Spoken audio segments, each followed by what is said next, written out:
Banyak Om yang tanya ke aku, sampai sekarang pun di TikTok itu masih ada yang tanya, "Mas nggak buka les-lesan?" Jangan nangis.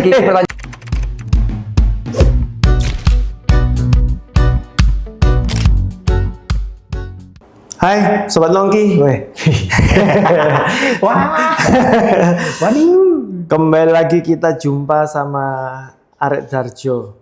Ya. Asli? Darjo Magang. Darjo Magang. Darjo Magang. Ah, iya. Darjo Squad. Aduh, gak ono mana. Gak nunjuk aku deh. Meskipun enggak ikut ininya, tapi kan ya merasa anak Sidoarjo. Yoi, Ya. harus bangga. Harus bangga. Harus bangga. Brand image Darjo itu harus jadi nomor 1. Harus jadi nomor 1 ya? Iya. Saya meskipun orang Bekasi, saya bilang dari Sidoarjo. Teman-teman kalau ketemu saya, orangnya mesti ngomong Surabaya. Enggak, Sidoarjo. Langsung revisi, Bro. Itu bangganya itu karena tempat tinggal ya. Kalau lain saya nggak mau ngomong. Iya. Alhamdulillah. Punya apa namanya? Jiwa Sidoarjonya harus kuat ya. Harus kuat, harus kuat. Oke, Mas Wawan. Gimana? Gimana Om? Siapa Om? Ini Mas Wawan ini salah satu anak Sidoarjo yang punya rasa ingin membesarkan nama Sidoarjo. Bisa dikatakan seperti itu. Di bidangnya drummer. Drum. Iya. Terus ngomong santai lah ya. Iya. Sama anak pemusik ini ngomong santai lah. Iya. Pemusik juga? Enggak. Oh, pikir pemusik juga. Harus kadung. Penikmat musik. Penikmat. Iya. Oh, penikmat itu lebih bahaya. Bahaya Pak. Ya, bahaya pemusik. Peminat itu bahaya. Penikmat itu raja. Gini ya. Penikmat itu raja. Mas Wawan. Ya. Kamu kenapa kok milih seorang drummer yang kamu pengen gedekan figurnya seorang drummer? Kenapa kok bukan band-bandan? Karena dari kecil ya memang ya. Karena memang berawalnya sebagai drummer rumahan aja kan. Oke. Terus karena dulu sempet tampil di SD di Bekasi dulu itu juga tampilnya sebagai seorang drummer. Jadi aku masih ngejamanin banget zaman -1 pakai disket itu jamanin banget tuh. SD? Iya. Kelas 2? Kelas 3 atau kelas 4 gitu. Lupa. Jadi drummer? Itu udah ngedrum. Kamu ada les drum gitu? Enggak, aku nggak les. Lah terus? Pernah dulu didatengin sama salah satu guru les drum, saya nggak tahu siapa. Tiba-tiba ngetok-ngetok pintu pas saya lagi main. Terus tanya, "Adik bisa main drum?" "Oh, bisa Pak," gitu. Pertamanya kan paling kita masih duduk di drum gitu kan, masih belum main yang ya, gimana gitu kan, masih nyoba ya. biasa maksudnya. "Oh, saya guru les drum." Terus dia udah ngejelasin, "Coba Dek, coba main." Saya main terus, "Oh ya udah saya pulang Om." Hah? Gak tahu kenapa. Iya, gak tahu kenapa. Itu antara pikirannya, walah ternyata. Gak tahu ya. Terus akhirnya nggak kenal lagi, nggak ketemu lagi gitu? Enggak, udah nggak tahu udah nggak lagi. Lah terus kamu memutuskan untuk jadi drummer itu belajar di mana kamu?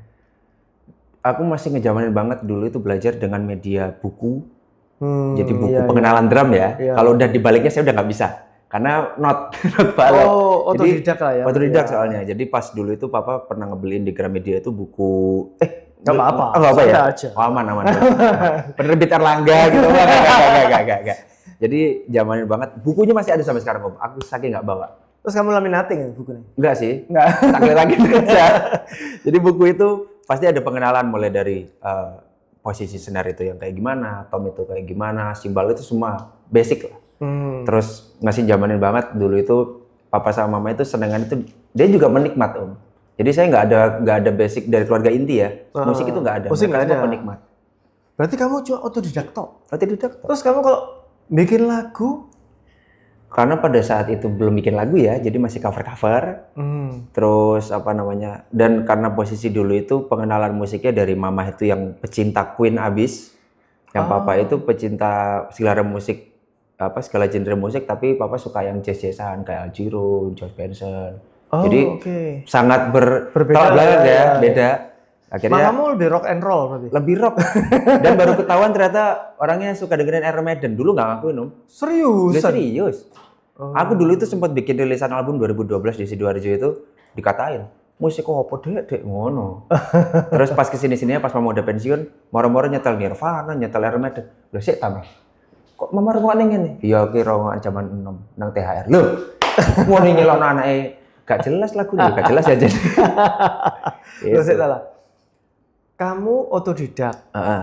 Terus aliran musik yang kamu anut sekarang apa? Yang sekarang metal. Metal. Metal sekarang. Dulu rock Om. Dulu masih pop rock lah. Perkembangan. Karena kan yang didengerin kan nggak cuma satu genre. Kenapa bisa akhirnya ke metal itu karena dulu itu pernah papa itu beliin udah zaman dari kaset ke CD, CD ke VCD, VCD ke DVD ya. Oke. Aku ingat papa tuh dulu pernah beliin DVD itu Nail Part, drummernya Rush. Itu sama ya DVD Michael Jackson kayak gitu-gitulah. Terus ada DVD-nya Avenged sama Metallica. Setelah. Nano gitu, nano gitu benar. Aku ngerti perasaannya sampai. Tapi gini. Iya. Asli kamu tuh kerjanya apa tuh? Kerjaku Kerjaku pelayanan. Front office aku. Terus kamu memilih lagu musik metal aliranmu yang sekarang. Dan sampai sekarang itu masih kamu terjuni terus metal itu? Masih terus Om. Metal itu pengembangannya sangat luar biasa pesat Om. Kenapa? Padahal sekarang kalau TikTok nggak ada yang lagu metal ya? Oh, ya sih. Iya sih, itu nggak bisa dibantah kan? Itu benar. Itu benar. Tapi memang kembali ke selera, benar. Ya, kalau selera nggak bisa diganti lah ya. Selera nggak bisa diganti. Tapi kenapa kamu sebagai pemusik, kan kamu punya banyak genre yang bisa kamu lakukan. Kenapa harus metal? Karena metal itu memacu adrenalin dong. Nggak berpikir soal uang, pendapatan? Pada saat itu tidak ya. Sekarang iya mungkin ya. Kalau dulu itu kita bicaranya itu tentang perkembangan genre musik. Oke. Ya, karena kan apa yang kita dengarkan itu kan sangat banyak. Ketika masuk SD ke SMP, SMP ke SMA itu kan bertemu dengan teman-teman yang dia punya seleranya masing-masing. Betul. Kebetulan pas pas udah di SMA, aku dulu di SMA Semamda, Muhammadiyah 2 Sidoarjo. Gitarisku dulu, karena aku sempat dibentuk band festival. Lah, yang gitarisku ini satu kelas sama aku dulu. Dia itu punya playlist itu satu memory card itu isinya lagu metal semua. Oke. Tak copy lah, aku nyilih HP mungkin tak akhirnya copy. Seneng lah kamu di situ. Tak coba, tak dengerin, tak dalemin kan, tak pelajari tiap genre mulai dari death metal, black metal, hardcore, macam-macam Indonesia luar tak dengerin semua. Ternyata akhirnya kamu putuskan itu yang menarik buat kamu. Oh iya, berarti memang harus dipelajari nih, metal ini emang luas banget ternyata kayak gitu. Tapi gini, kalau sebagai pemusik itu identik nggak sih dengan yang namanya idealisme? Ya, kalau kita bicara metal pasti kita bicara idealisme. Tapi kalau udah idealisme, konsisten apa enggak? Itu yang jadi persoalan. Karena ketika kita idealis untuk tetap berada di genre ini, sedangkan kita nggak konsisten juga sayang kan. Seharusnya konsisten, sih bisa. Masih bisa? Masih. Ini loh ya, aku kemarin tuh ketemu temen ya. Tapi backgroundnya ini kontraktor. Oh ya oke. Nggak masalah. Beda ya. Aman, tapi ini kita bicara soal idealisme. Aman. Ada satu kata-kata yang menarik menurutku. Apa tuh? Idealisme itu identik sama kemiskinan. Ya.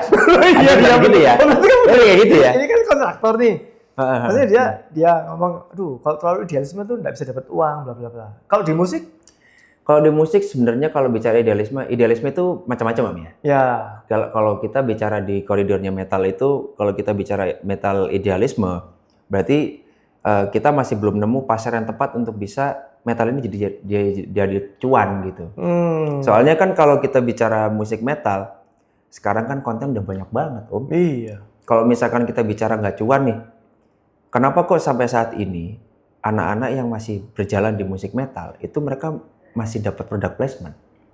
Seriusan? Masih dapat? Oh gimana? Produk apa coba? Contohnya apa? Yang pakai ini musik yang metal? Gitaris dapat efek. Dia sekali dapat produk itu, misal dapat satu efek tuh. Terus dia dijamin kalau setiap ada event misal produk itu dia bakal diajak buat klinik misalkan. Kayak gitu-gitu.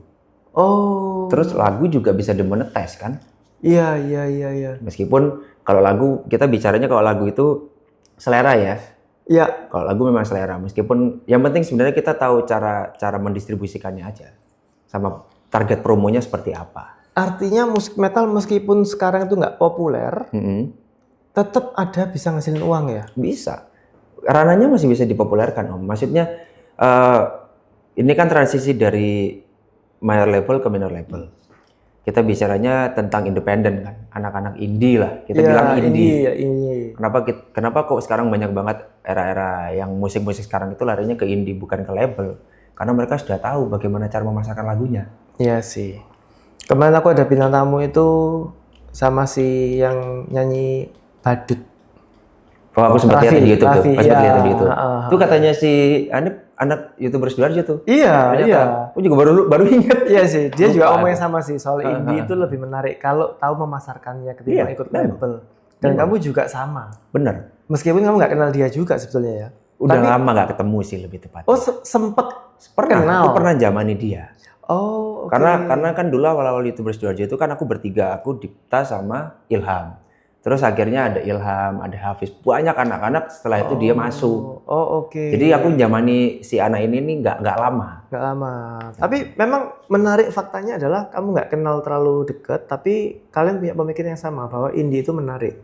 Iya, karena identitas label di mata musisi, apalagi musisi India, itu pasti akan cari cuan aja. Karena sifat label itu kalau misalkan kita telusuri lebih dalam ya. Ini bukan aku yang menilai ya. Ini maksudnya orang-orang yang nggak apa-apa, bebas. Maksudnya ini kan kamu. Ini kan kita bicaranya orang yang pernah masuk di label Om ya. Ya. Sekarang misalkan Om sebagai musisi, terus Om ditarik sama label. Jangan Om dong. Mas. Om Mas ya. Om kan tua. Oh iya. Oke Om. Jadi misalkan Masnya jadi musisi solois misalkan. Oke. Solois. Mas punya lagu. Terus tiba-tiba ada produser dari label apa misalkan mau ngerilisin album. Ada yang sifatnya label ini mendanai, ada yang sifatnya label ini hanya cuma numpang logo doang. Mau cuma numpang logo. Ya nggak mau lah, rugi lah. Kalau misalkan kita dari awal sudah tahu basic ilmunya, karena kan runtutan setelah rilis itu kan banyak Om, panjang. Kalau di breakdown itu panjang, Om pasti bakal, kudu ngono ternyata ya. Sekarang kamu di musik metal itu masih sering manggung setiap minggu atau gimana? Jujur kalau sekarang intensitas manggungnya berkurang karena anak-anak memilih untuk produksi untuk mini album di tahun ini. Itu gimana tuh? Mini album itu kayak gimana? Mini album itu kan kalau misalkan mungkin pernah zaman mini album itu dia lagunya ada yang sampai 10 lagu gitu. Betul, ya. Nah, ada juga yang dia bentuknya sama seperti album tapi lagunya cuma 5. Nah, itu namanya IP, mini album.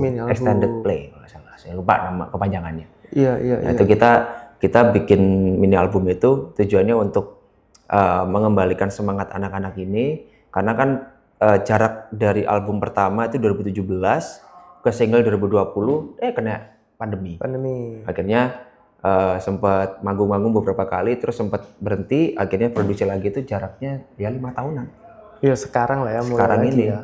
Terus kamu karena indie, kamu fokusnya ke sosmed untuk pengembangan ini karir musik kamu sendiri. Kalau aku pada saat itu memang berpikirnya untuk iseng. Awalnya memang iseng Om ya. Kalau di YouTube kan, kalau misalkan aku kan karena di YouTube di awalnya itu memang iseng. Aku bicaranya itu ya boyo caranya supaya aku iki gak ketergantungan dengan band. Itu aja sih, aku berpikir dari segi itu aja. Maksudnya kalau seandainya ada sesuatu di bandku, otomatis kan akan mempengaruhi dari segi manggung, kayak gitu-gitu. Sisi waktu. Ya, segi cair lah. Nah itu kan juga jadi PR kan, jadi PR. Jadi ya apa caranya nyiasati band aku kisah tetap ngedrum ya. Konten lah aku kan. Akhirnya aku lari ke konten. Dan itu pun juga, aku video pertamaku yang berhasil masuk ke YouTube yang sudah melewati masa dihapus sama YouTube, di take down segala macam gara-gara copyright. Itu aku setelah pulang dari ngamar di rumah sakit. Jadi benar-benar baru pulang dari rumah sakit siang itu, terus ngelihat kameranya Mbak nganggur. Mbak, kameramu nganggur nggak? Nganggur, kenapa? Oh ya udah, masang drum, taruh di kamar cerder. Itu awal videonya yang berhasil ke-upload. Tapi gini, yang namanya grup musik, apalagi metal, kemarin bilang sudah mulai jarang manggung. Artinya pendapatannya kan nggak terlalu banyak atau rutin lagi. Terus apa yang kamu lakukan Maksudnya gini, idealmu sebagai pemusik, Mm-mm. tapi satu sisi kan kamu Harus sudah keluarga ada. kan ya? Sudah. Sudah punya Harus ada tanggung yang jawab dipikirkan sana. kan? Iya, betul. Itu. Betul. Nah, Itu utama ya. iya dong, iya Penting, dong. tanggung Itu jawab tuh apa? soalnya tuh. Nah, Iya. kan kamu kerja nih bidang lain, di Kerja. bidang pelayanan. Hmm. Bisa melayani meskipun kamu orang metal. Bisa. Digojol-gojol kita bahas. Iya. Soalnya kan di sana kan apa bisa dibuat resepsi. Kadang bos ngomong, "Kok lek ono sing golek band kok Mas Wawan." "Oh, Pak, sepurane, Pak. Jadi ku Band metal." beda. Jadi ku metal, ojo. Ojo, kok aku tambah diajar wong akeh iki. Ojo, jangan. Iki bahaya iki. Tapi itu menarik, Om. Aku itu sebenarnya kalau urusan kerja dengan band itu aku sebenarnya mau mematahkan stigma orang tentang ngeband dan kerja. Karena aku kebuka sama kebetulan ada salah satu senior band di Surabaya yang aku anggap satu-satunya pada saat itu yang bisa menerima keberadaan juniornya dan dia mau ngawal kita, mau bantu nemenin kita ibaratnya. Mereka itu pekerja semua, Om. Kerjanya juga bukan kaleng-kaleng kerjanya, tapi mereka masih bisa ngeband, masih bisa bikin lagu. Karena passionnya di Masih bisa situ, latihan. panggilan hatinya ya. Karena memang Tapi satu ini nggak bisa nih. apa tuh? Anak metal nggak bisa ini nih. Bisa sebenarnya. Oh sebenarnya bisa. Bisa sebenarnya, cuman pilihan Nggak ya. suka ya. Mahal, Om. Kok lah gayamu. Sih, Om. Ini kan ruangan AC. Yang boleh cuma ini toh. Jadi jangan ngiri ya. Aman. Sudah biasa. Aman kok. Aman ya. Awas kena keluar dolar kuning Anda. Tapi itu sih, aku hanya mematahkan stigma orang karena aku melihat fakta aja. Maksudnya aku nggak menyudutkan beberapa orang. Tapi aku melihat fakta bahwa mereka akhirnya meninggalkan band demi pekerjaan. Sedangkan mindset yang aku tadi bilang, orang-orang itu, awakmu kerja ya gimana di band-bandan? Oh. Itu. Tapi kamu yakin nggak band metal kamu itu akan menghasilkan uang lebih banyak lagi di masa depan? Yakin. Apa? Pemikiranmu apa? Yang aku yakin adalah satu hal, bahwa aku berada di tempat yang tepat. Karena dengan bandku yang sebelumnya, aku tidak mengenal mereka siapa. Tapi secara materi memang, secara lagu memang memorable banget sampai sekarang. Dulu, jadi di bandku yang sebelum Tikam ini, dulu namanya Teddy's Not Loser. Ini namamu Tikam? Bandku yang sekarang Tikam. Tikam? Apa kok Tikam? Titik Kamal, Om. Enggak lah. Tikam itu sebenarnya kan yang bikin kan 3 orang. Oke. Dan si basisku ini dia itu cuman pengen ada nama band yang Indonesia, tapi hanya dua penekanan. Tikam. Titik Kamal. Ya Titik Kamal itu. Fetis. Indonesia banget kan, Titik Kamal kan, zaman neng ikut abang dangdutan yuk. Iya. Nangis lu. Itu. Jadi kalau bicara tentang filosofi Tikam, kayaknya emang mereka Indonesia banget sih. Rider band itu? Rider band. Yang penting budal mulai selamat. Gak sih, gak ada sih konsepnya. Gak sih. Yang penting apa ya? Kalau riders itu kayaknya sungan ya malah diomong. Tidak apa-apa, aku kan biar tahu. Lek riders itu sebenarnya ya, yang penting kita gak ribet-ribet Om. Kalau orang-orang kan mungkin terstruktur ngono ya. Nah saya gimana? Saya kalem-kalem Om. Ya gini, yang penting transportasi tetap ada, berangkat pulang aman.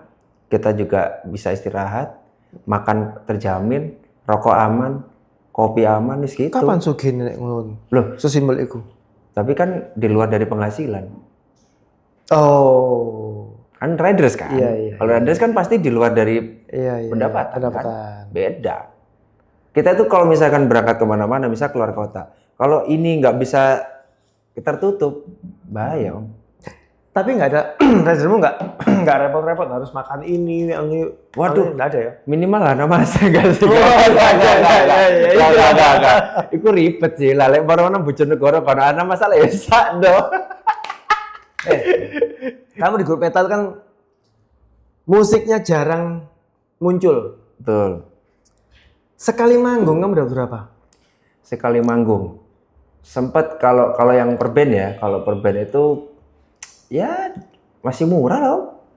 Masih murah. Piro, murahmu itu piro. Karena kalau kita bicara penghasilan itu kita bicara genre Om ya. Karena tiap genre itu pendapatannya berbeda-beda. Enggak, maksud gini. Grup metal itu kan sekarang nggak banyak muncul. Orang kan sekarang kan sosmed ya. Iya, betul. Di cekokin terus musik-musik yang seperti itu. Tapi kan ada orang-orang yang memang suka grup metal. Ada. Suara musik metal tuh harus kewajiban masuk telinga. Kan nyarinya susah. Betul. Biasanya kalau semakin susah kan semakin mahal tuh. Gini, jadi kalau misalkan di Tikam itu kita melihat dari siapa yang undang kita dari kota mana. Misalkan kayak misalkan di Banyuwangi. Banyuwangi itu kan cost production-nya juga berat, Om. Besar kan.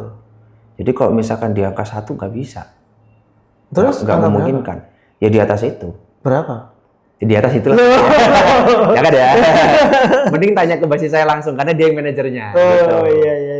Jadi tak kasih contohnya aja. Jadi memang kita melihat dari kota-kota mana yang mengundang kita. Dan jadi memang kamu nggak punya price list khusus gitu? Price list khusus nggak ada. Tapi kalau aku sendiri ada. Monggo guys, silakan. Aku pribadi ono kok, aman. Nah, gitu. Sekarang kamu nih, antara tadi balik lagi kan jarang tampil secara grup. Tapi kan punya kebutuhan. Kamu ekspertismu di drum. Apa yang kamu lakukan untuk menghidupi keluarga?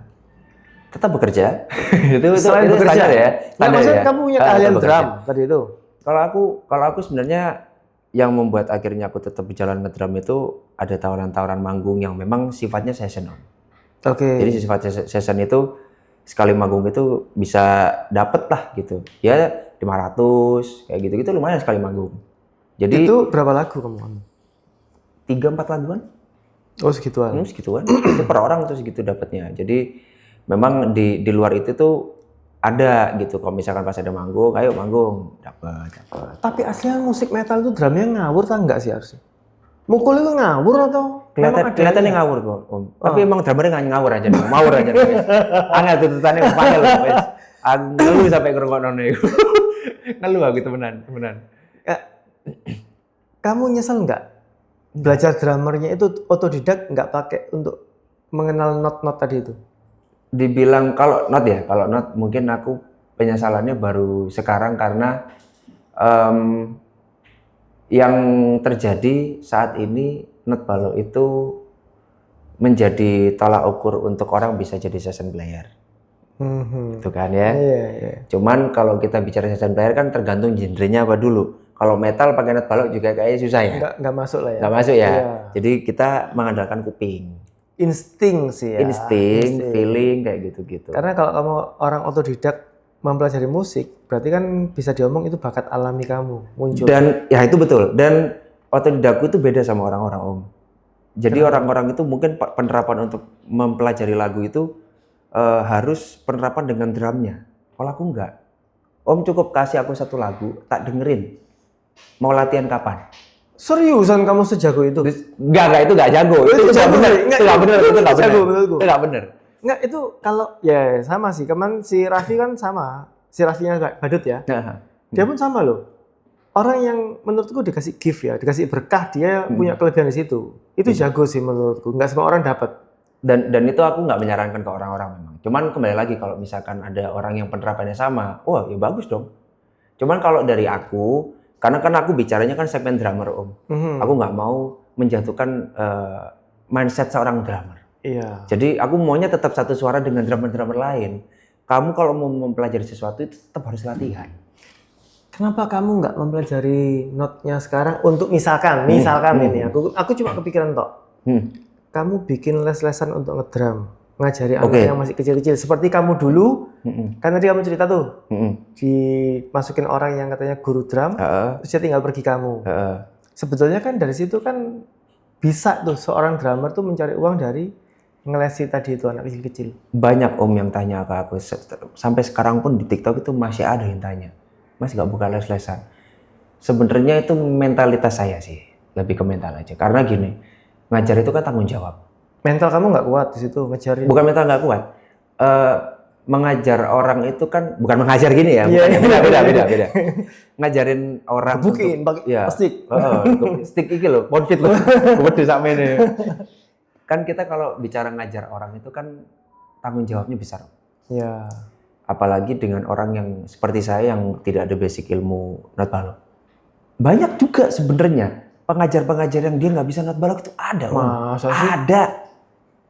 Ada. Ini aku nggak menjelekan ya, maksudnya gini. Nggak mau menjelekan kamu. Nggak, aku nggak menjelekan, tapi aku mah itu, nggak. Nanti cari rumahnya dia di mana? Ya, di Sukodono ya, cari aja nggak apa-apa. Tambah-tambah kabar. Tapi memang aku salutnya dengan orang-orang seperti mereka adalah mereka itu berani. Aku salutnya dengan mereka itu berani. Apa karena instingnya sama kayak kamu dapatnya? Oh iya, kalau insting otodidak itu pasti satu suara Om, cuman penerapannya beda. Oh. Kalau kita bicara insting orang kan pasti namanya drummer pasti ya main kan. Dia pasti ngulik, dia pasti belajar, dia pasti latihan. Tapi kan penerapannya beda. Kalau aku memang penerapannya yang agak aneh, unik gitu. Oh. Makanya kayak misalkan aku drummer metal, tiba-tiba aku diminta sama salah satu band popang namanya The Flintstones itu buat ngedramin, kan aneh. Band popang, jangan nggak satu aliran harusnya toh. Tapi mereka bisa ngeliat kamu bisa masuk ke dia gitu. 3 kali aku udah main sama mereka. Oh. Aku tanya, Seta lah. Kamu kan punya grup musik sendiri. Terus kamu menjajah jadi pria panggilan. Iya, ya kan session begitu. Boleh sama grupmu. Siapa yang ngarang? Oh. Banyak orang yang ngira aku tuh ikut manajemen tikam. Lah saya kira manajemen tikam tanggung jawab apa soal aku? Kan aku dari awal merintis kan aku sendiri. Oh. Lah saya kita kok manajerku ya bojoku. Bojoku saya. Tapi kamu sudah ngedrum ikut mana-mana. Menurutmu, kalau tikam sendiri, dari tikam dulu ya. Oke. Event paling pecah di mana kamu? Event paling pecah. Wow. Event paling pecah ya. Ini global ya, Mbak? Event paling pecahku itu pas turnya Jurnal Amarah. Di mana? Tur album. Itu di Sidoarjo, Mojokerto, Banyuwangi. Sidoarjo, Banyuwangi, Mojokerto, Tuban, Kediri. Itu pecah. Kamu roadshow itu ikut jadi band pembukanya tuh? Enggak, jadi tikam tur album pertama. 5 kota itu. Oh. Dan itu kali pertama aku tahu istilah tur itu penerapannya beda. Orang kan biasanya tur kan jarak sehari, jarak 2 hari. Yeah. Itu enggak, itu tiap hari Minggu. Oh, oke. Minggu pertama, minggu kedua, minggu ketiga, minggu kelima. Tapi aku pernah lihat IG kamu. Kamu pernah di satu event, aku lupa, kamu jadi band paling terakhir. Kalau itu kan memang event kamu tuh berarti tuh. Ada band-band pembuka dari jam berapa, terus tiba-tiba itu terakhir penutupnya kamu gitu. Kalau itu kayaknya apes ya. Oh gitu. Oh, apes ya. Apes ya. Karena main terakhir itu plus minus, guys. Tak bilangin kamu. Main terakhir itu plus minus. Bukan karena cari momen malam-malam biar dingin, tapi penontonnya udah sedang capek. Oh, iya. Jadi Bojonegoro terakhir memang. Apes seperti itu ya? Bukan apa sih, itu karena memang ternyata gak asik kita gitu aja kalau itu. Oh, nah, aku sih ngomong apes soalnya wes kesel ngenteni dia Om. Yang headbanger sudah. Iya, tapi ternyata beringas kabeh ternyata iku. Bojonegoro ya. Kuat Bojonegoro sewangar aja. Nek kanca-kancaku sewangar sangar. Lah iya, iku bojone sapa dadi negara. Lah iya. Bojo ambek negara bukan bocrat kan. Aduh, salah ngomong kok aku. Om tak minum ya. Om berak sungkan aku. Panas guys, panas iki. Waduh. Jadi gimana Om? Kamu, nah tadi kan tuh yang event pecah yang di Tikam. Iya, Tikam itu. Nah, ketika kamu ikut band lain, di hire band lain, yang paling pecah, selain roadshow-mu sendiri toh berarti? Oke ya. The Flintstones itu di Bagi Kopi. Di mana itu? Bagi Kopinya itu di Ciputra, Surabaya. Oh, oke. Itu karena pertama, kebetulan pada saat itu Bagi Kopi baru buka, terus Flintstones diminta untuk main di situ. Bareng sama beberapa band ini underrated, tapi yang satu ini udah sampai luar negeri segala. Di situ momennya adalah aku pertama kali main dengan drum yang setupnya itu setup mahal-mahal. Tama yang tak pakai itu kayaknya harganya 40 jutaan itu dipakai. Lebih enak. Wah, namanya harga 40 juta. Beda sama yang drum saya di rumah ya itu. Dulu belinya di Gramedia itu, Gramedia Sarina itu, berapa Rp2,5 juta. Terus punya Tikam? Punya Tikam nggak ada kalau Tikam. Jadi inventarisnya Tikam itu yang sekarang bertahan masih Snare yang tak bawa ini. Oh, oke. Jadi terus duitmu lebih banyak dong kalau kamu di hire sama Flintstone? Ya sama sih, sama kayak yang tadi aku bilang yang. Seriusan sama? Ya hampir sama. Kamu nggak jual mahal dikit? Kamu ya. dibutuhin? Karena aku berpikirnya aku gini sih Om. Karena aku image kan metal banget. Satu aku image metal banget. Untuk bisa orang percaya dengan statementku bahwa aku tuh bisa main segala macam genre itu hanya bisa diterima di beberapa orang. Kayaknya kamu harus ganti manajermu deh. Hah? Ganti wajah sih lebih tepatnya. Kayak aku tak Kayaknya daftar ganti istrimu K-pop gak usah jual aja. kamu deh kayaknya. Hah? Kayaknya aku perlu jadi manajer kamu aja. Oh bisa? Om? Oh bisa. Wah, ini saya bayarin manajernya segede kayak ini. Harus apa tinggi kayak. Aku minus dalam memanage diriku sendiri. Tapi setelah akhirnya aku paham cara bermainnya bagaimana, akhirnya aku mulai ngobrol sama istriku. Karena kan aku baru benar-benar kelihatan progres banget itu setelah akhirnya aku ditunjuk jadi juri itu. Oh kamu jadi juri juga sekarang? Sempat aku jadi juri Om, sempat aku juri. Sekarang ini event ketiga kemarin ini. Lah kamu kan nggak ngerti not balok, jadi kamu cuma mendengarkan iramanya itu selaras atau enggak gitu toh? Jadi kalau di 2 event yang sebelumnya kayak di Hammer Drum Competition itu kan aku dihadapkan dengan ibaratnya kalau aku di tengah nih, kiri kananku ini orang yang teoristis banget. Yang dia ini melihat dari segi cara mukul. Jadi cara mukulnya, terus bener-bener yang dilihat itu spesifik jelas. Itu drummer iku ya apa kudu ning kepok. Lah sing sebelahku iki dia melihat dari segi yang aku banget. Oh, oke. Nah, kalau misalkan aku ngambil di 2 segmen mereka, nggak ketemu. Nggak ketemu. Aku bicaranya aku adalah orang awam. Tapi aku pengamat musik. Aku ngerti kesalahan seperti apa. Plus temponya nanti, aku ngerti. Itu yang tak buat senjata. Nah ini, misalkan nih pertanyaanku. Aku tuh pengen goda kamu sebetulnya. Jangan Om, aku istri. Aku jangan nasi cium. Aku normal kok, tenang. Oke, siap. Aman ya? Kamu ditikam, main jarang. Oke. Kamu jadi pria panggilan sama band lain. Oke. Kamu jadi juri. Tiba-tiba kamu ditawarin ikut band orang lain. Oke. Dikasih uang besar.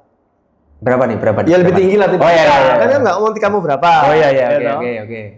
Misalkan dikasih tawaran ya 2,5 kali lipat atau 3 kali lipat lah. Oke. Dari biasanya kamu dapat dari tikam. Kamu tinggalin nggak tikam? Selama tidak ada omongan saya harus meninggalkan band saya tetap mempertahankan tikam. Emang band kamu nggak akan iri lah sama kamu? Misalkan kamu Enggak. Dari awal udah saya bilang enggak. Oh. Dia enggak akan iri. Sudah ada gentleman agreement di situ. Karena aku bicara dari awal bahwa aku ngomong ke anak-anak tikam pada saat forum. Sing nge-branding tikam iki aku paling dominan. Yang membranding diri aku ya aku sendiri. Aku sampai pada saat itu Om, aku bisa bilang ke anak-anak tikam, aku bisa jamin drum camp tikam di channelku isok tembus sampai 1000, gak sampai dalam waktu 3 hari. Aku bisa ngomong kayak gitu. Dulu. Oke. Sampai detik ini tikam belum jalan sampai akhirnya jalan. Branding tikam itu masih tak jalankan Om. Oh jadi image tikam itu kamu, wajahnya. Pada akhirnya di sosial media. Aku bicara di sosial media. Tapi kalau di luaran itu kayak basisku. Karena kan tikam itu kan band tapi juga harus bisa bersenandung dengan skena. Harus bisa selaras dengan skena juga. Harus bisa mempelajari, terus mengerti, memahami bagaimana kondisi skena saat ini. Itu harus tetap balance. Aku memang nggak pernah hidup di dalam jalan skena itu. Aku lebih memilih untuk menarik diri. Jadi sebetulnya apa ya, di dalam band itu kalau menurutku nggak tahu ya, harusnya rasa persaudaraan, keterikatan satu sama lain ya. Betul, itu yang tak dapat dari tikam. Tapi kamu bisa meninggalkan mereka kalau misalkan kamu dapat tawaran lain. Aku bisa meninggalkan tikam kalau memang ternyata ada hal yang memang tidak bisa dimaafkan. Contohnya? Ya mungkin selisih paham mungkin. Beda pemahaman. Soal waktu? Soal perjanjian kayaknya. Beda ya. Ya kalau waktu mereka gini. Kan ini time is money. Gini, aku mau meluruskan dulu. Tikam itu bukan jenis kantoran ya. Iya. Tikam bukan kantoran. Jadi mereka sesadar-sadarnya penuh dia ngerekrut aku 2016 itu mereka sudah tahu aku itu bagaimana. Jadi pada dasarnya aku nggak melulu soal band-bandan kalau bicara sama aku ya. Aku bicara nggak cuma band-bandan aja. Memang aku di koridor musik dan drum. Tapi aku di sini bukan memfokuskan di soal drum aja. Karena aku yo ngonten, aku yo iso lapo ngono loh. Ya, jadi, artinya kamu berevolusi itu karena kamu sudah punya keluarga, sudah punya kebutuhan toh sebetulnya ya, kan. Betul. Dan lagi juga di posisi yang bersamaan ketika ada penawaran, ketika ada apa, aku tuh nggak pernah ngomong dengan kata anak-anak tikang. Karena mereka itu tahu aku yang paling aktif di musik. Oke. Itu kan seperti itu. Itu kamu menganggap dirimu sebetulnya sudah cukup mampu. Mampu dalam segi apa dulu nih?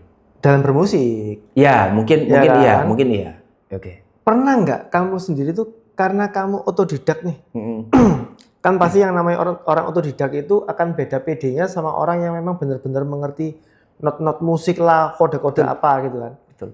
Pernah nggak kamu merasa disepelekan oleh orang lain yang lebih mengerti kayak juri yang sebelahmu tadi? Yang dia sampai ngeliatin dari posisi ngedrumnya harus gimana, pegang sticknya gimana. Ini lucu kejadiannya. Itu 2015 ya salah.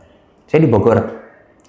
Jadi pada saat itu kan saya ke Bogor, ada rumah kakek nenek. Kakek nenek masih ada tuh di Parung tuh. Jadi saya itu dulu pas sempat 2014 itu pernah ngonten di salah satu studio di daerah Parung. Di daerah Semplak, Bogor. Saya kan udah kenal lama, terus saya tuh setiap kesana tuh pasti ke studio itu. Ada satu momen pas saya lagi main, yang jaga studio ini cerita ke saya. Wan, gimana sih tanggapannya tentang drummer yang les itu menilai orang otodidak itu orang yang tidak berpendidikan? Nah, jawaban kamu? Langsung tuh jawab pertanyaan tuh. Ya tak jawab. Kita bicara berpendidikan ini dari sudut pandang mana dulu? Karena sudut pandang pendidikan itu nggak melihat dari segi teori. Betul. Kalau kita bicara pendidikan itu luas. Kalau misalkan dia bicara otodidak tidak berpendidikan, kalau dari segi teori, kalau kita lihat dari sudut pandang teori, oke kita kalah. Iya, betul. Tapi kalau soal praktek, karena berani aku ngadu. Karena seni musik itu, toh? Iya, seni itu kan luas, seni itu kan bebas. Tapi kamu pernah nggak disepelekan atau didiskriminasikan gitu? Di momen itu, orang yang ngomong tadi, jadi gini, dia ini menceritakan kronologi pada saat dia ketemu sama drummer les.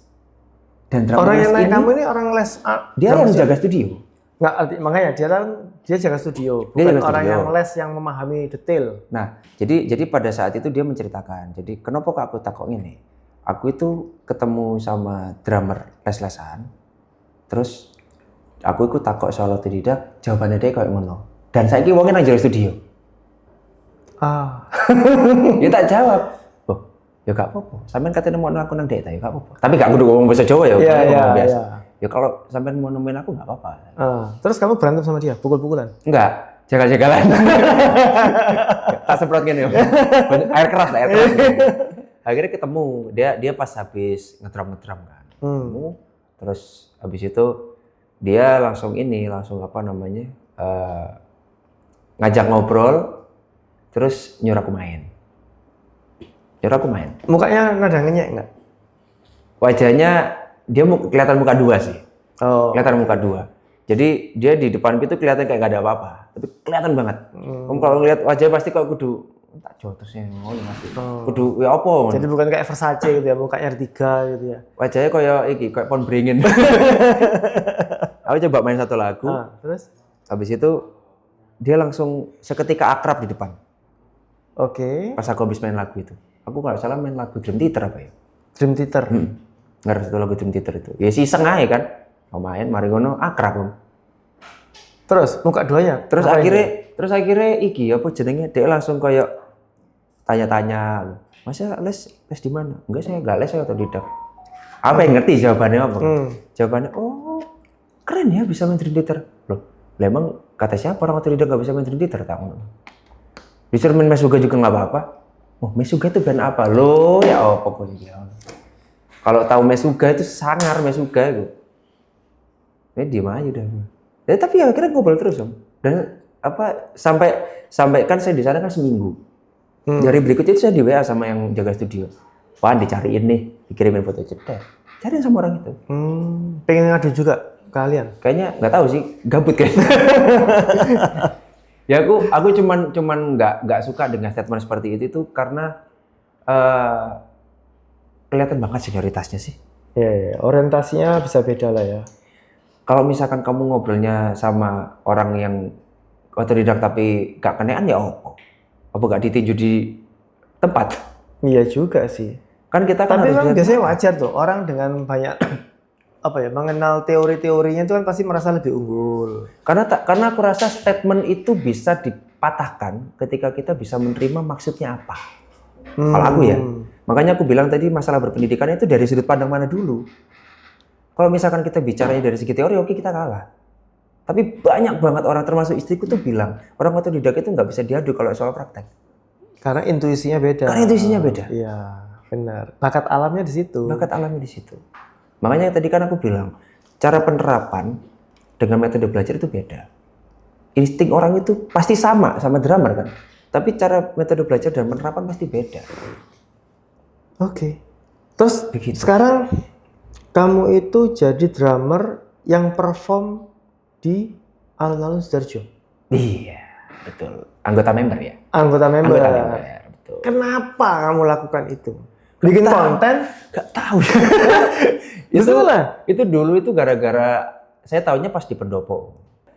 Jadi pada saat itu ngeliat ada drum, keren Rek, pengen nyoba tapi kok izin, sungkan. Terus nyoba deket, nyoba lah main. Terus akhirnya pada saat itu masih diberlakukan regis kayak gitu-gitu.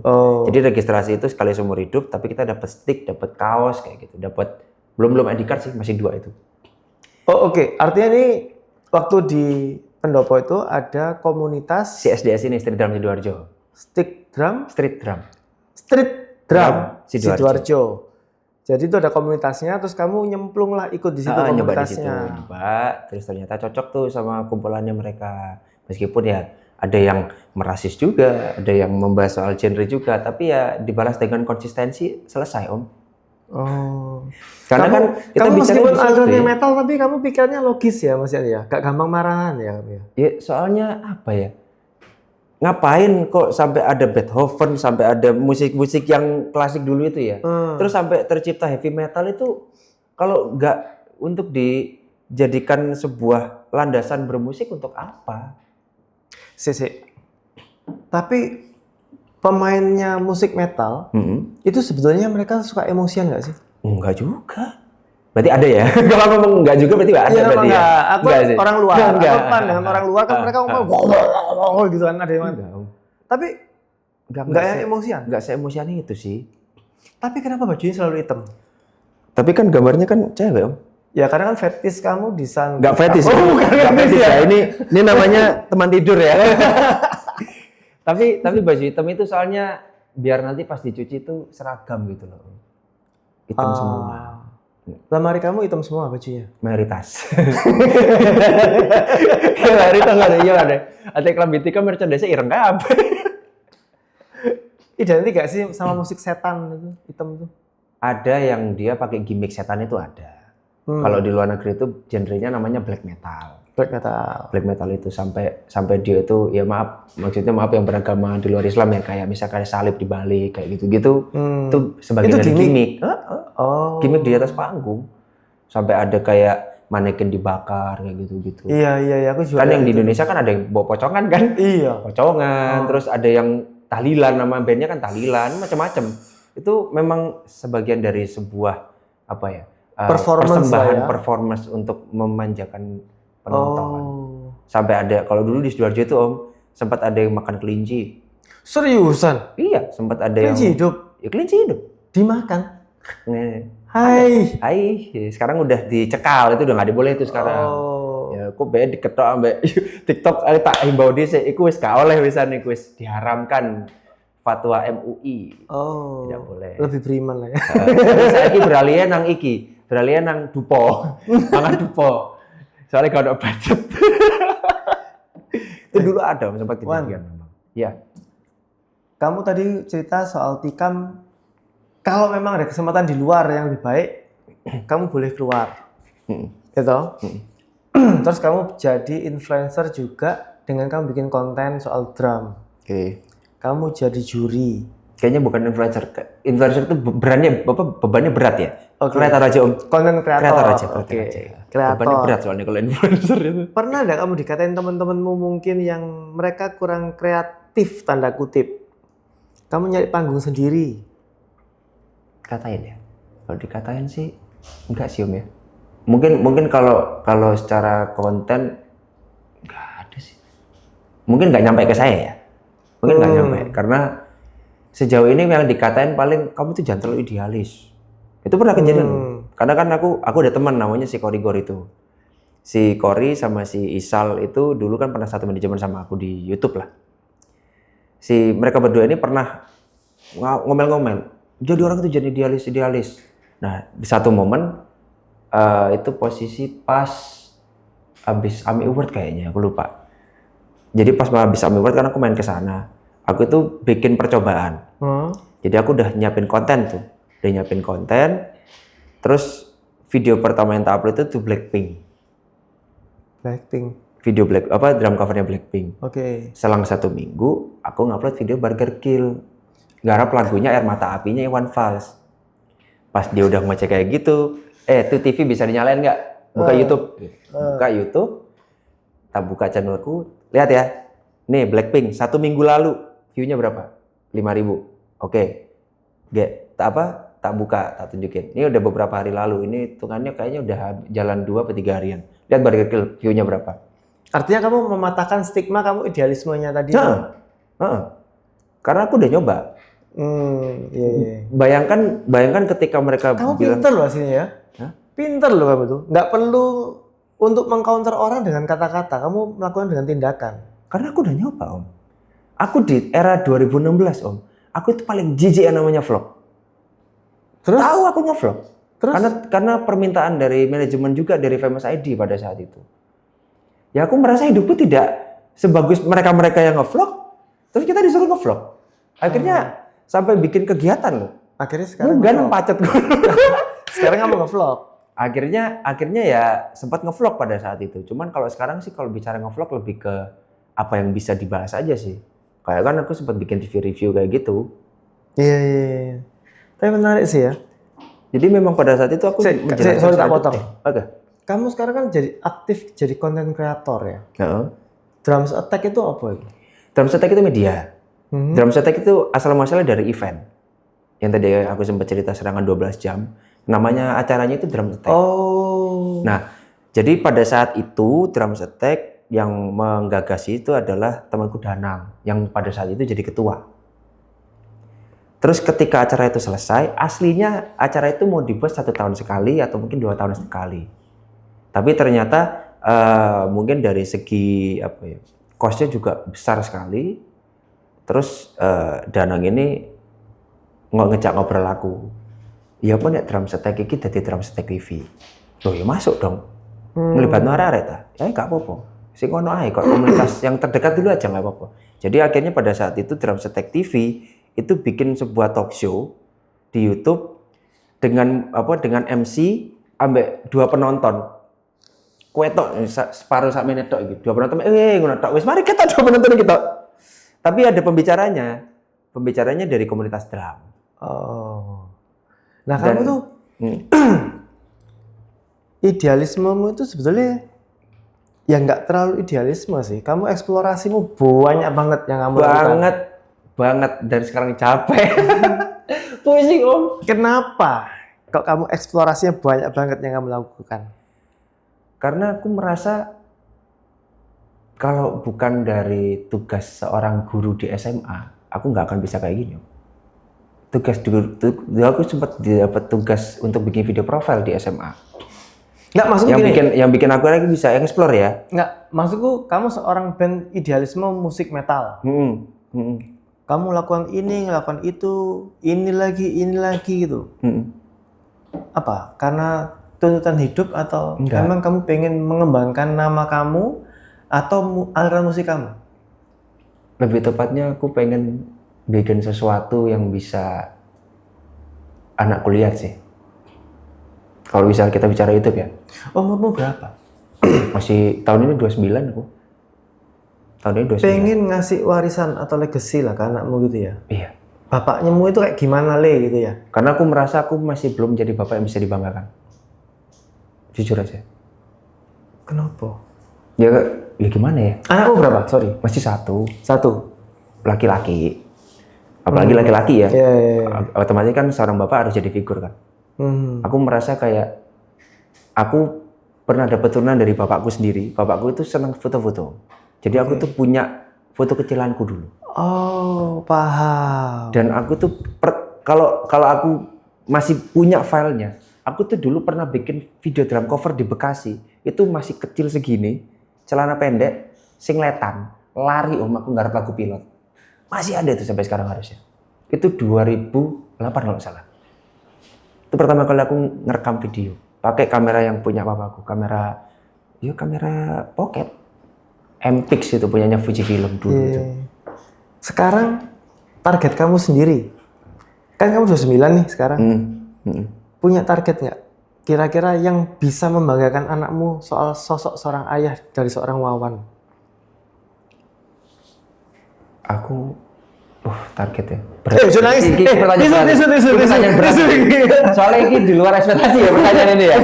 Jadi gak tak pikir ya lama. Kalau secara target sih sebenarnya aku cuma pengen membuat anakku itu bisa hidup layak dan tidak sulit aja sih. Aku saat ini aku memikirkan bagaimana caranya anakku tuh gak ngerasa soro kayak bapak ibu ya. Aku pengen membuat anakku itu layak hidup dan membuat dia bahagia selamanya. Sampai dia memilih untuk hidup dengan pasangannya nanti. Itu yang tak pikirin sekarang. Gila sih, ini sosok lain seorang pemusik metal ya. Pasti semua juga akan berpikiran sama. Melankolisnya ya tinggi ya ternyata ya. Karena sejujurnya masih ya itu tadi Om. Kalau Om sendiri kan juga bisa bilang bahwa aku identitasku itu metal. Iya. Tak buka dong ya. Yang tak dengerin. Ya tapi ojo nangis lah. Enggak. Kamu berkaca-kaca nih. Enggak. Yang tak dengerin ini lagunya malah gak metal blas Om. Serius. Aku berani nunjukin ini. Soalnya memang real. Nih. TNSSD, NSYNC, Tum Hiho, Alexa, Rizky Febian, Dua Lipa, Kung Fu Fighting Om. Ya Allah, ini lah soundtrack tahun piro coba. Lah serius ini. Iki fun fact iki real lho iki. Real iki. Got That Boom. Iki lho K-pop. Anjir. K-pop iki. Tuh, Zico, Jenny, Ghost, ono Discoria. Dengeran gue kayak gini. Ini loh aku nyimpen albumnya Backstreet Boys ini, aku cinta banget sama boyband ini sumpah. Wah, kamu nanti dihujat sama teman-temanmu nih. Oh, bodo amat. Soalnya aku udah ngomong ke istriku, pokoknya aku gak popo gak delok event-event liane. Tapi lah sampai Backstreet Boys nang Indonesia, aku kudu budal. Gak ngurus aku. Backstreet Boys, alright. Abis perform di Spare Vegas, iya, gila keren banget sih, keren banget. Tapi itu keren karena dia kan LCD-nya semuter gitu kan. Tapi kan produksinya juga gila iya Om. sih, untuk bikin emang. layar yang lingkar kayak gitu kan Iya. visualnya nggak mungkin nggak 360 Om. Pakai UFO lagi dia gambar-gambarnya. Betul, Keren sih itu. emang. Iya, Itu keren banget sumpah. Itu fun fact. Makanya orang itu menganggap bahwa awakmu itu metal kenceng luar biasa. Sebenarnya aku gak semetal Enggak itu. juga ya. Aku juga ya sampai tadi berangkat itu juga ngelihat anak kayak ya itu sempat tidur di sebelahku kan. Aku ngeliat dia ini. Umur berapa anakmu sekarang? Dia tahun ini 3 tahun. Agustus besok ini 3 tahun. Lucu-lucunya lah ya. Masih lucu-lucunya dan menggemaskan ya. Iya. Makanya itu tadi sih karena aku merasa kayaknya aku masih belum punya, kalau kita bicara soal harta itu kan nggak bisa diungkapkan ya. Iya. Tapi kalau misalkan kita bicara legacy, apa yang bisa membuat anak ini bangga? Keren kamu bro. Keren kamu serius. Ya itu. Keren. Meskipun kok tanggung jawabnya kudu izin ya, tapi kamu wis. Iya. Yang penting anakku ngerti bapaknya tahu lapo ae ngono lho maksudnya. Wis. Terus misalkan kamu orang metal, musikmu, seleramu juga nggak metal banget. Enggak. Maksudnya kamu bisa menerima hal yang lain. Misalkan anakmu terpengaruh mbak sound horek ini apa? Kok tak deh. Tak kurung nang kamar. Aduh, iku di luar ekspektasi sih. Lek sampai dhewe sok seneng sound horek iku sumpah langsung tak seteli lagu Metallica sa-album koyo. Tapi Om, dia dari kecil jadi istriku tuh hamil dia, itu dengerin lagu BTS. Makanya jadi ganteng. Pas posisi dia udah masih kecil, disetelin lagu ya lagu-lagu yang senangan bapak sama senangan anaknya. Sama senangan ibunya. Oh. Jadi ibunya kalau seneng jongkok gitu misalnya, dia hafal. Oh iya? Terus tak dengerin lagu Spirit Box karena kan aku juga ada project sama istriku. Istriku kan nyanyi, aku ngedrum. Terus kita cover satu lagu. Akhirnya kan istriku ngulik, aku ngulik. Anakku udah apa refnya. Oh, artinya udah mulai kedidik lah ya soal musik ya soalnya. Makanya sampai ngerti horek. Ya Allah. Ini soal fenomenal sound horek ini. Ini enggak ada sebenarnya, enggak kepikiran karena kamu ngomong seperti itu. Kan kita Darjo ya. Ya, sepakat ya, Darjo. Ya. Meskipun anak Bekasi aslinya. Darjo dominasi dangdut, aman. Iya, aman. Aman. Siapa lain dari sini juga aman. Horek itu menurutmu gimana? Ya aku balik lagi ke kata masyarakat yang bagiku juga meresahkan sih. Meresahkan atau menjijikkan? Kalau menjijikkan itu mungkin kaumnya yang mengikuti itu. Maksudnya gini loh. Kita itu udah mengenal istilah dance itu nggak cuma dari dance yang modern. Tradisional itu juga dance. Iya. Bisa bentuk tarian apapun kan. Iya. Terus dengan kamu cuman gini doang. Terus lagunya jalan gitu. Kayak nggak ada jogetan sing greget meneh kaumnya ya kalau aku pribadi terus terang menjijikannya itu adalah ya mungkin bisa diomong kaumnya ya. Maksudnya kalau di sosial media ya. Untuk demi horek lewat mecahkan gapura, lampu-lampu dicopoti, terus ada yang jalan-jalan dijeboli. Itu kan ya gak murah bikin begitu dana pemerintah. Dan sempat ada statement juga loh Om dari salah satu warga. Itu menjadi sebuah anggaran wajib loh. Anggaran wajib? Jadi warga itu diminta wajib iuran 800 apa 900 itu untuk sewa itu. Bayangin loh. Sewa horek? Iya. Ya kalau di luar negeri kan itu ultrasound ya. Ya sama kayak horek sebetulnya ya. Tapi kalau kita bahasanya Dolby ya. Dolby Iris. Tapi kelakuannya menurutku konyol ya orang Indonesia ya. Itu Jawa Timur tuh. Mana sih horek itu? Mayoritas Jawa Timur. Kamu setuju nggak Jawa itu masuk Jawa Timur kayak horek? Aku jujur horek itu mengganggu di kuping Om. Iya sih. Sama kayak Om misal lagi enak nyetir nih. Tiba-tiba ada bis kenceng tapi kan kaget Om. Lagi nyetir. Maksudnya kata dibeliin dia kalah suaranya pasti. Gak mungkin gak iso. Iya. Aku soalnya mengalami pernah itu, kampungku sekarang udah kena horek nih sekarang. Terus aku di belakang horek Om. Udah aku bingung. Ayo, ketik mundur-mundur gini, gak iso. Ya apa? Pasrah kan? Ya wis iku elah. Gak bisa tok iku. Iku saja. Pertanyaan terakhir tok. Apa? Kamu sama istrimu kok bisa frekuensi itu nemunya di mana? Pada saat itu aku jadi ketua 2017. Kita punya program namanya itu Bincang Drum. Bincang Drum itu melibatkan beberapa drummer yang mewakili komunitas sama yang di luar komunitas. Jadi di rundown itu istrimu jadi apa? Istriku pada saat itu ikut komunitas drum Om. Surabaya. Oh, istrimu juga bisa ngedrum? Dia bisa ngedrum. Dulu dia anak SMK 9 Om. Sekarang jadi SMK 12. Suka musik kan. Dia bapaknya orang musik, bapaknya gitaris. Aku ketamparnya gara-gara tetanggaku bilang gini. Pada saat momen aku habis putus 7 tahun itu, gantinya AMI Award 2018 loh Om. AMI Award itu bandku masuk ke nominasi karya produksi metal. Gantinya itu.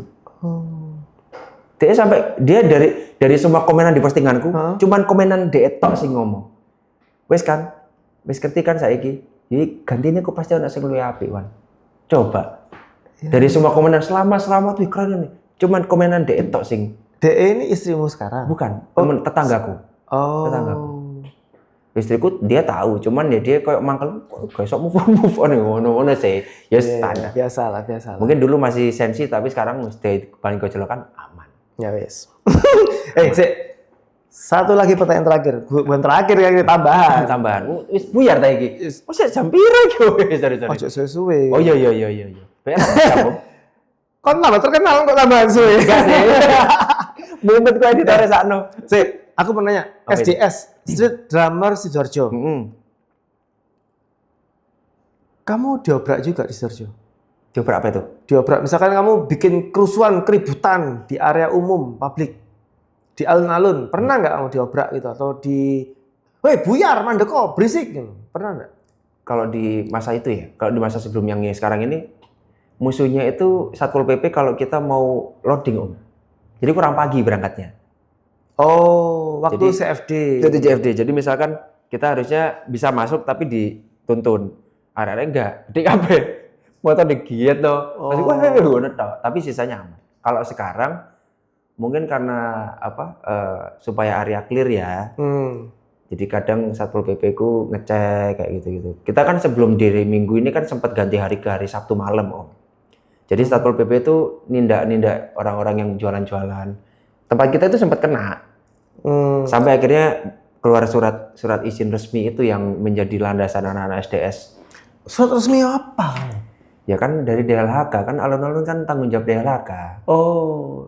Itu Jadi memang disupport sama pemerintah Sidoarjo, SDS itu? pemerintah apa itu ya?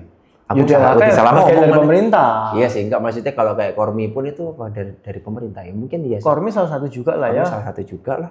Oh artinya kamu diakuin juga sebagai untuk semacam rekreasi untuk warga Iya, Sidoarjo. betul. Ya itu tadi yang aku bicaranya soal legalitas. Ya wes, kita jangan lama-lama lagi. Kenapa tuh? Oh, suwir ya. Kamera aku panas. Oh iya sih, iya. Sana rek kamera. Ojo diganti loh, Om, api kameranya gitu. Anu nanti apa namanya? Bagian editing gue pusing. Oh, ada akhirnya gue. Kapan lagi ngobrol lagi? Tapi gini, nanti aku pengen tahu soal SDS. Aku pengen tahu soal perannya pemerintah untuk di warga Sidoarjo, terutama yang punya mungkin ada kelebihan tadi di drum, itu kan. Ininya gini bro, aku itu konsentrasiku sebenarnya ekonomi. Kalau kamu sadarin, pertanyaanku soal ekonomi. Betul, soal ekonomi, betul.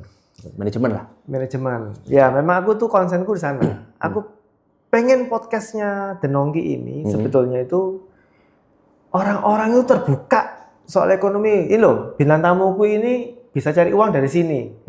Nah, betul, Sobat Nongki itu bisa nyontoh langkah kamu. Apa yang kurang dari kamu, mereka bisa pakai lebih. Supaya ini tujuannya Sidoarjo harus maju. Ya. Betul. Sidoarjo harus nomor 1. Setuju. Kita masih merangkak, belum nomor 1. Betul. Gitu bro. Betul. Nah nanti aku minta waktu, kamu boleh bawa teman kamu di SDS, Street Drum Sidoarjo. Kita kulik soal potensinya drummer. Aman gitu ya? Bisa. Sip. Bisa kondusif, aman. Thank you. Siap, terima kasih Om. Aman, thank you. Terima kasih banyak. Lanang, Pak. Asli, Pak. Yo, aman. Begini lah, Rek. Iya, sih. Terakhir mikir saya ini. Apa itu? Masuk podcast ini kamu harus nyiapkan kata-kata untuk hari ini untuk Sobat Nongki. Waduh, kata-kata hari ini.